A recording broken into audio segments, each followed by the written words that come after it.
Venom let there be Carnage. कहानी की शुरुआत में हमें एक ऑर्फनेज बताया जाता है।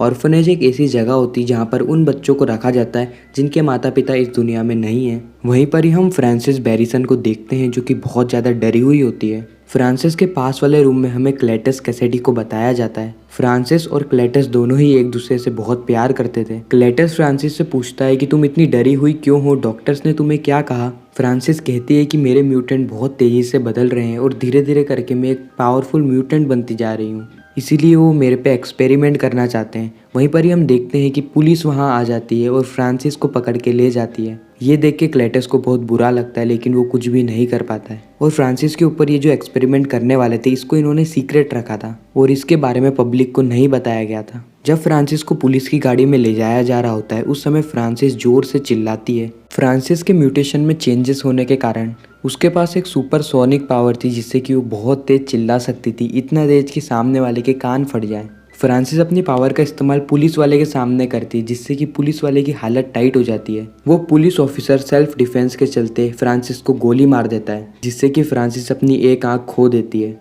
जब फ्रांसिस को होश आता है तो फ्रांसिस देखती है कि उसे रेवन क्लॉट में रखा गया है। सिंपल वर्ड में कहा जाए तो एक ऐसे बॉक्स में रखा गया है जहाँ से उसका निकलना बहुत ज़्यादा मुश्किल है। वो अपनी पावर का इस्तेमाल करके भी वहाँ से नहीं निकल सकती। फ्रांसिस जैसी न्यूज़पेपर देखती है उसे वहाँ पे क्लेटस कैसेडी की एक न्यूज़ दिखती है जहाँ पर लिखा होता है कि क्या क्लेटस कैसेडी को मौत की सजा सुनाई जाएगी। अब हमें क्लेटस कैसेडी को बताया जाता है जो कि एक जेल में होता है। एक्चुअली क्लेटस कैसेडी एक सीरियल किलर है। उसने कई लोगों की जान ली है, यहाँ तक कि उसने अपनी दादी और माँ को भी नहीं छोड़ा। अब ये जो न्यूज़ छापी थी ये न्यूज़ खुद एडी ब्रॉक ने छापी थी। अब हमें एडी ब्रॉक को बताया जाता है जो कि डिटेक्टिव से बात कर रहा होता है। डिटेक्टिव एडी को बताता है कि क्लेटस कैसेडी बस तुमसे ही बात करना चाहता है। एडी पूछता है कि वो सीरियल किलर मुझसे ही क्यों बात करना चाहता है। डिटेक्टिव कहता है कि हो सकता है कि उसका तुमसे कोई नाता हो। ये बात सुन के एडी और वेनम दोनों को ही गुस्सा आने लगता है। वेनम बस उस डिटेक्टिव का सर खाने ही वाला होता है लेकिन एडी उसे रोक लेता है। एडी वेनम को बाथरूम में ले जाता है। वहीं पर ही हमें वेनम और एडी के बीच में नोकझोंक देखने को मिलती है।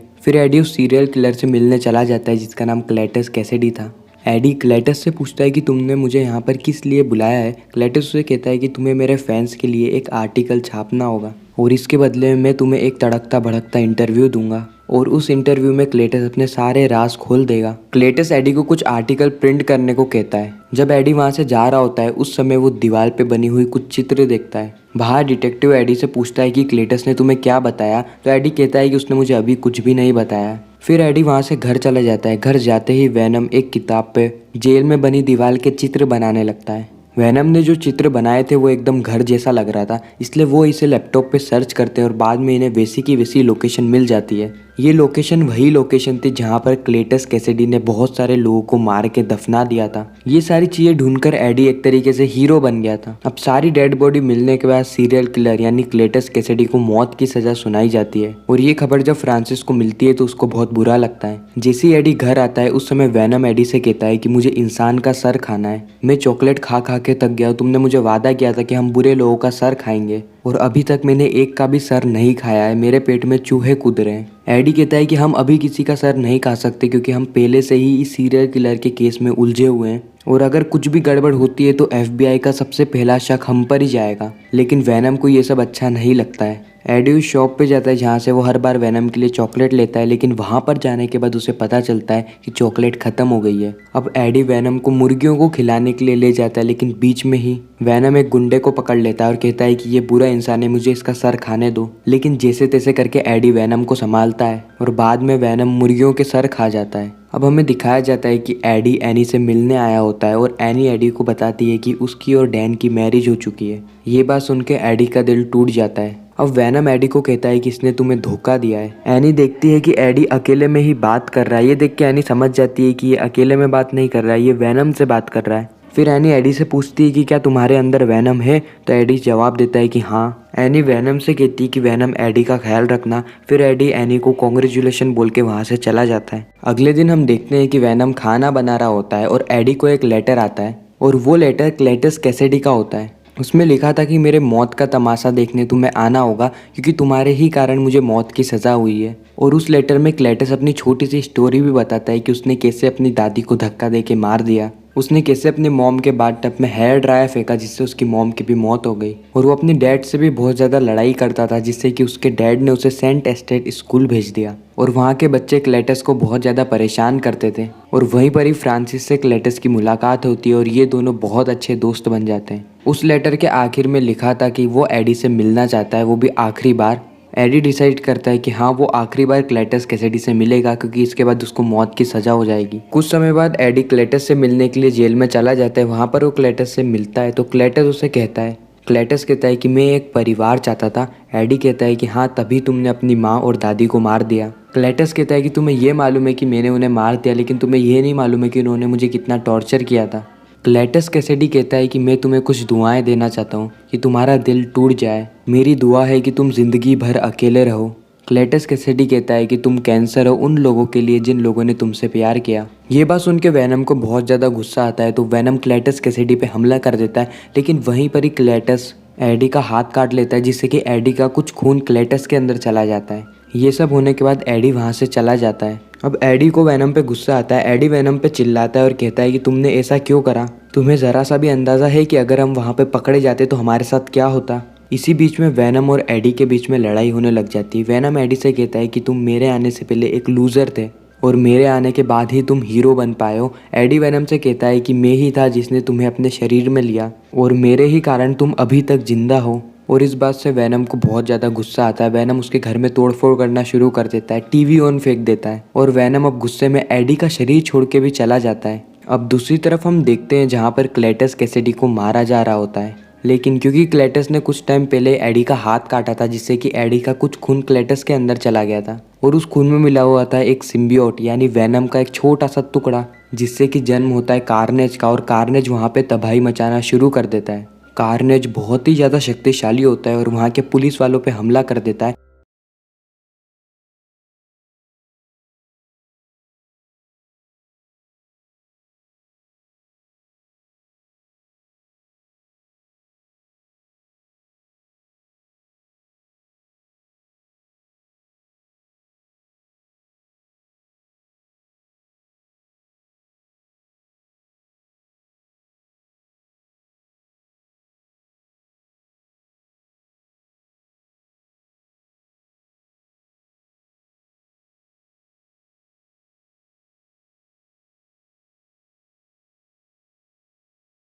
अब क्लेटस वहाँ से गाड़ी चुराता है। जिस तरीके से वैनम और एडी बात करा करते थे बिल्कुल उसी तरीके से क्लेटस और कार्नेज भी बात कर रहे थे। कार्नेज क्लेटस को कहता है कि इस दुनिया में बस एक ही इंसान है जो कि हमें हरा सकता है। अगर हमने उसे जाके पहले मार दिया तो इस पूरी दुनिया पे बस हमारा कब्जा होगा। और ये लोग जिसकी बात कर रहे थे वो और कोई नहीं वैनम था। क्लेटस कहता है कि हाँ हम वो कर लेंगे, लेकिन उससे पहले मुझे मेरे पार्टनर फ्रांसिस को बचाना होगा। और फिर ये फ्रांसिस को बचाने निकल जाते हैं। अब हमें एडी को बताया जाता है जो कि उस ऑर्फनेज में जाता है जहाँ पर पहले क्लेटस रहा करता था, जहाँ पर पेड़ पे उसे CK+F भी देखने को मिलता है। अब एडी सबसे पहले डिटेक्टिव को कॉल करता है। एडी ये सारी चीज़ें उस डिटेक्टिव को बताता है और कहता है कि FB का मतलब होता है फ्रांसिस बैरिसन। इसका मतलब ये है कि मुझे ऐसा लगता है कि क्लेटस कैसिडी अब फ्रांसिस के पास जाने वाला है। डिटेक्टिव कहता है कि ऐसा नहीं हो सकता क्योंकि फ्रांसिस बैरिसन मर चुकी है और उसके ऊपर गोली मैंने ही चलाई थी। यानी जब हमें पहले कहानी बताई थी कि एक पुलिस वाले ने फ्रांसिस को गोली मार दी, वो पुलिस वाला और कोई नहीं बल्कि डिटेक्टिव खुद था।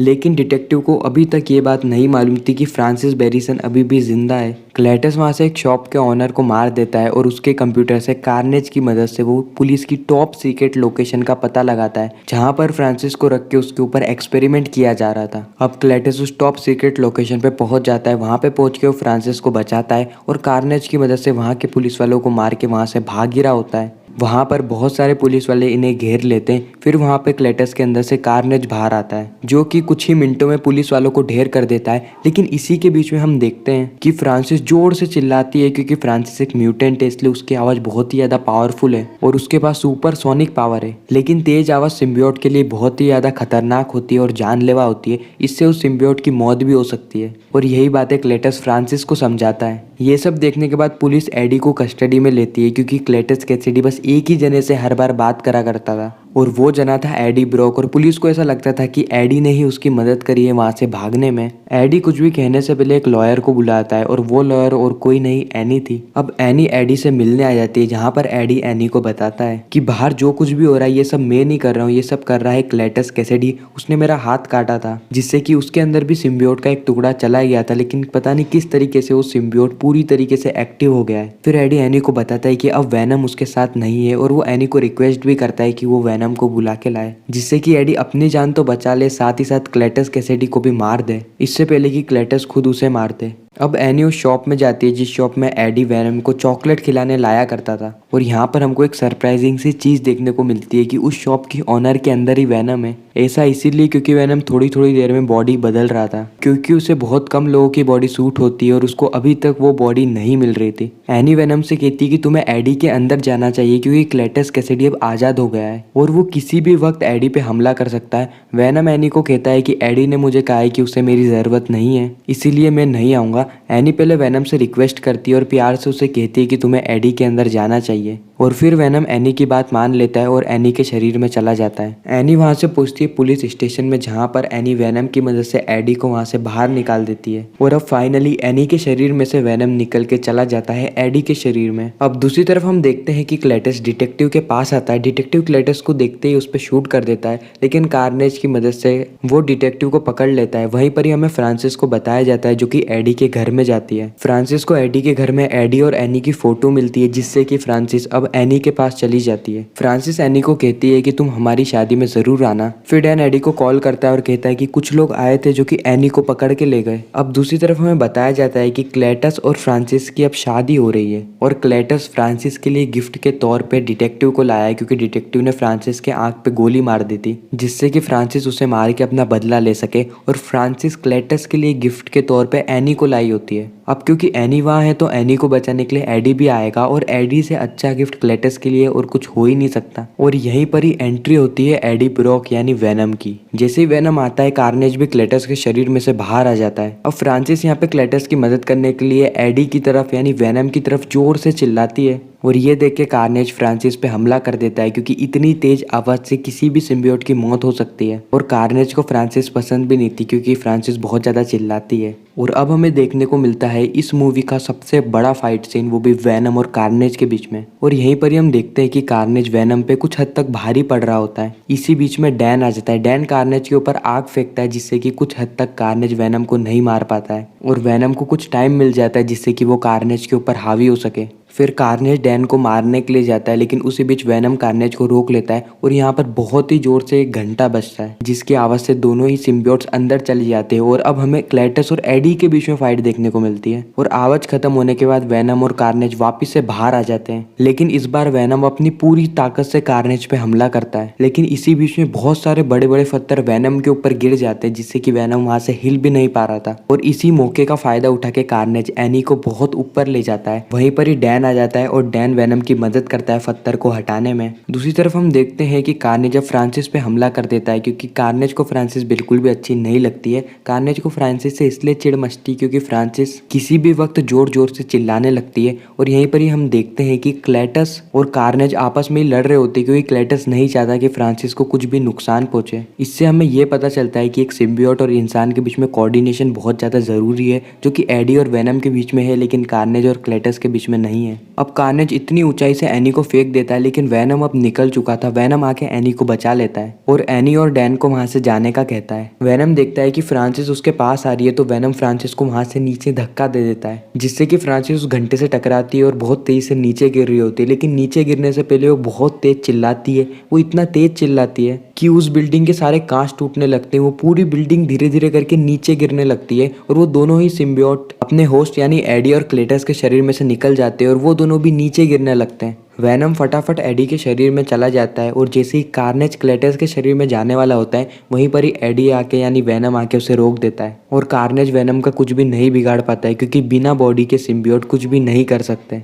और फिर वैनम उस सिम्बियोट को खा जाता है। अब वैनम वहां पे जाके क्लेटस कैसिडी का सर खा लेता है, जिससे कि क्लेटस कैसिडी की मौत हो जाती है। और वहां पे पुलिस भी आ जाती है, इसलिए एडी डैन को कहता है कि तुम एनी को ले जाओ और उसका ख्याल रखना। और इसी के रिप्लाई में एनी वेनम से कहती है कि तुम एडी का ख्याल रखना। और यहीं पर ये कहानी खत्म होती है। आपको ये वीडियो कैसी लगी कमेंट सेक्शन में ज़रूर बताना। वीडियो अच्छी लगी हो तो लाइक कर देना, चैनल को सब्सक्राइब कर देना। मिलते हैं किसी नेक्स्ट वीडियो में।